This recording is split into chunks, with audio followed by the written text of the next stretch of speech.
chapitre, on va parler de coordonnées des vecteurs. Et donc, qui dit coordonnées dit repère. Donc, vous avez tous plus ou moins en tête ce que c'est un repère. On va juste le formaliser proprement. Et je reste dans la géométrie plane, à plat, en 2D. Je ne considère pas l'espace en 3D, même si on étend toutes les définitions sans aucun problème. Il suffit de rajouter une troisième coordonnée. Donc, un repère du plan, c'est un triplet OIJ, donc 3 données, tel que O, c'est le centre du repère, bien évidemment c'est un point, et I et J sont deux vecteurs non collinéaires, donc leurs directions ne sont pas parallèles, évidemment. Et il y a plusieurs types de repères, 3 principaux. Le premier, c'est un repère quelconque. On ne va pas spécialement travailler dessus, c'est assez rare, mais ça existe. Mes deux vecteurs, ils sont positionnés dans des directions complètement aléatoires l'un par rapport à l'autre, sauf collinéaire, bien évidemment. Et puis, ils n'ont pas la même longueur. Ça veut dire quoi? Ça veut dire que l'unité de mesure sur chacun des axes n'est pas forcément la même. Parce que oui, mon vecteur I, je vais partir du principe qu'il mesure 1. Et j'ai pas d'unité de mesure. Et de la même manière, mon vecteur J, je pars du principe qu'il mesure 1. Et déjà là, on se rend compte que c'est un peu étonnant parce qu'on a des 1 qui ne mesurent pas la même taille des deux côtés.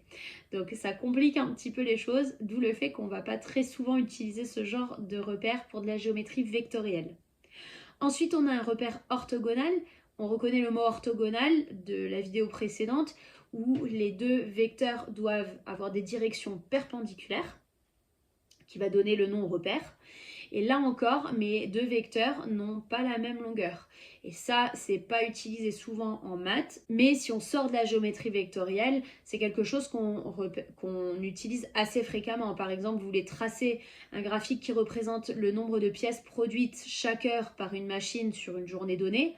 Vous allez avoir peut-être une amplitude de 12 heures de travail, peut-être 24 si vous prenez la journée entière. Donc sur votre axe horizontal, il va vous falloir 24 graduations. Vous pouvez très bien numéroter de 1 en 1. Par contre, quand vous allez aller sur le nombre de pièces produites sur l'autre axe, il va vous falloir des très grands nombres. Si votre machine est efficace et produit un grand nombre de pièces. Et donc dans ce cas-là, on ne peut pas aller de 1 en 1. Donc la taille de notre unité, visuellement, va varier. Et en géométrie vectorielle, on va être essentiellement sur le dernier type de repères, les repères orthonormés. Donc ortho qui vient de orthogonal, on a deux vecteurs dont les directions sont de nouveau perpendiculaires, deux vecteurs orthogonaux, et normé qui fait référence à la norme, donc la longueur. Mes deux vecteurs ont la même longueur. J'ai les mêmes unités de mesure qui va me permettre de faire des calculs de manière beaucoup plus confortable. Une première propriété, pour tout vecteur U du plan OIJ, donc muni du repère OIJ, il existe un unique point M de coordonnées XY tel que le vecteur U soit égal au vecteur OM qui est lui-même égal à X fois le vecteur I plus Y fois le vecteur J. Regardons sur l'exemple pour visualiser ce qui se passe. J'affirme que pour un vecteur U dessiné ici, je peux dessiner un unique vecteur OM, donc qui va démarrer au niveau du point O, qui est identique au vecteur U. Donc même direction, même sens, même longueur. Donc je reproduis ça. Comment je fais? Je me repère avec le nombre de cases sur l'axe horizontal et sur l'axe vertical. Et je vois que mon vecteur U, il se décale de 3 cases vers la droite et de 2 vers le haut. Donc voilà mon vecteur avec le point M à l'arrivée. On note au passage que le point M, il a comme coordonnées 3, 2. Et que pour tracer mon vecteur OM, j'ai dû me décaler de 3 unités vers la droite, donc 3 fois le vecteur I, qui représente une unité de mesure. Et j'ai dû ensuite me décaler de 2 unités vers le haut, donc 2 fois le vecteur J, qui représente mon unité de longueur vers le haut.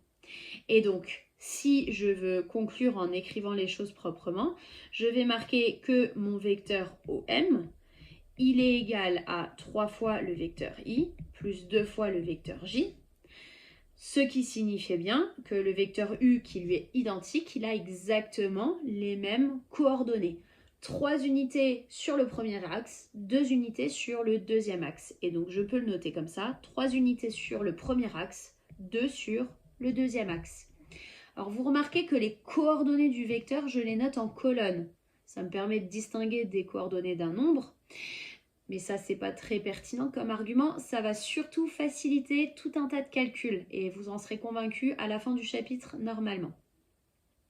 Donc voilà, quand on a un vecteur, ses coordonnées, ils coïncident avec les coordonnées du point M, à condition que le vecteur soit dessiné à partir du centre du repère.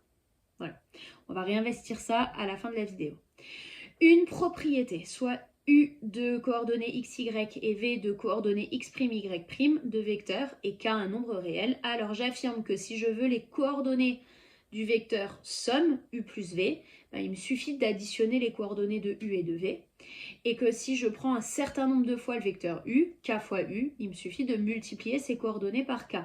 Si vous n'êtes pas convaincu, mettez pause, faites un ou deux schémas et vous allez vite être convaincu que ça fonctionne sans aucun problème. Un exemple pour juste illustrer et manipuler surtout, je prends deux vecteurs U de coordonnées 2, 3 et V de coordonnées moins 4, 7. J'affirme que moins U a pour coordonnées. Qu'est-ce que ça veut dire moins U? Ça veut dire le vecteur U mais dans l'autre sens.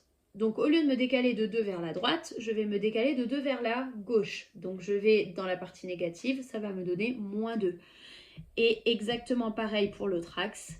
Donc mes coordonnées sont juste complètement opposées à celles du vecteur U. Et je peux le voir autrement en utilisant cette propriété-là et en remplaçant le k par moins 1. Dans ce cas-là, effectivement, moins 1 fois U, ça fait bien moins U. Et j'ai bien multiplié les coordonnées par moins 1. Et enfin, U plus V a pour coordonnées, et bien c'est parti. Il suffit d'additionner les coordonnées, donc 2 plus moins 4. Et pour le deuxième axe, 3 plus 7. Et vous remarquez que je suis obligée d'écrire le nom de l'objet avec les coordonnées collées derrière. C'est pareil que pour des points, il n'y a pas de égal entre le nom de l'objet et les coordonnées. Donc ça me fait moins de 10. Et voilà pour les coordonnées de U plus V. Une dernière propriété, soit A de coordonnées xa, yk et B de coordonnées xb, yb, deux points du plan. Alors, j'affirme que le vecteur AB, il a pour coordonnées xb moins xa, yb moins ya. Et je vais prouver juste après d'où ça vient. Ensuite, le milieu I de AB a pour coordonnées, alors là cette fois-ci c'est un point, je l'ai réécrit horizontalement, xa plus xb sur 2 et YA plus YB sur 2. Et enfin, si le repère est orthonormé, la norme de AB vaut, donc la norme de AB vaut la racine carrée de XB moins XA au carré plus YB moins YA au carré également. Alors, si je veux prouver tout ça, la première des propriétés. Je vais réutiliser la relation de Chasles que j'ai expliquée à la vidéo précédente en insérant, cette fois-ci, je ne vais pas utiliser pour diminuer, mais pour rallonger. Je vais insérer le point O, donc AO plus OB. Effectivement, je peux faire un détour par le point O. Je pars toujours de A pour arriver à B. Alors, ça ne m'arrange pas d'avoir AO, je préférerais avoir OA. Donc, je vais dire que pour aller de A à O, c'est l'inverse du chemin pour aller de O à A. Donc, AO, c'est bien moins OA. Et OB, ça me convient bien, je le laisse dans le sens là. Pourquoi c'était utile de faire ça? Parce que ça me permet de réinvestir la définition que je viens de donner précédemment. On vient de dire que le vecteur OM, le vecteur U, il a les mêmes coordonnées que le point M. Donc mon vecteur OA a les mêmes coordonnées que le point A et le vecteur OB a les mêmes coordonnées que le point B. Donc ça veut dire que le vecteur AB, il a pour coordonnées moins les coordonnées de A, parce que j'ai un moins devant le vecteur OA, plus la coordonnée de B, et exactement pareil pour la deuxième coordonnée. Moins la coordonnée de A plus la coordonnée de B. Donc je réutilise vraiment que le vecteur OM a les coordonnées du point M que j'ai défini juste avant. Et donc, si je réordonne tout ça pour avoir la soustraction au milieu entre guillemets dans mon calcul, ça me donne bien XB moins XA et YB moins YA. Avoir en tête, on le manipule très souvent, c'est une formule qu'il faut impérativement connaître. Le deuxième point, c'était de déterminer les coordonnées de I milieu de AB. Donc dire que I est le milieu de AB, c'est équivalent à. Équivalent, ça veut dire que mon raisonnement il va dans les deux sens, comme le montre la flèche. J'affirme que c'est équivalent à dire que le vecteur AI est égal au vecteur IB. Pour vous en convaincre, très facile, je fais un schéma AB avec un point I au milieu. Mon vecteur AI est ici, mon vecteur IB est ici. Donc c'est effectivement les mêmes. Bon, en théorie, ils sont vraiment sur les points. C'était pour que vous les voyez que j'ai décalé. Et là, je peux utiliser ce que j'ai dit tout à l'heure, que les coordonnées du vecteur AB, c'était XB moins XA, YB moins YA. Donc j'applique ça sur mes deux vecteurs. Ça me donne donc XI moins XA, YI moins YA. Et puis pour le deuxième vecteur, ça me donne XB moins XI, YB moins Y. Et en fait, j'ai deux égalités. Les premières coordonnées qui sont égales, les deuxièmes coordonnées qui sont égales. Je peux travailler là-dessus comme sur n'importe quelle égalité. Donc je vais pouvoir passer des termes d'un côté et de l'autre sans aucun problème. Je vais essayer de regrouper les coordonnées de I et tout le reste de l'autre côté. Donc ça, je vais le changer de côté et ça aussi. Je change juste pas les choses d'étage en quelque sorte. Donc on y va, c'est équivalent si je passe les choses de l'autre côté. Donc ça c'est ce à quoi je ne touche pas. Donc mon bloc moins xi moins yi va devenir plus xi plus yi, comme pour n'importe quelle équation que je résous. Et mon bloc moins xa moins ya devient plus xa plus ya. Xi plus xi, bah, ça fait bien sûr 2xi, et yi plus yi, ça fait bien sûr 2yi, donc ça me fait 2 xi yi. Et de l'autre côté, j'ai bien xb plus xa et yb plus ya. Et pour me laisser de la place pour la dernière partie, je pars à droite. Je devrais l'écrire en dessous, mais c'est juste par manque de place. Ça veut dire que je peux passer mon x2 de l'autre côté.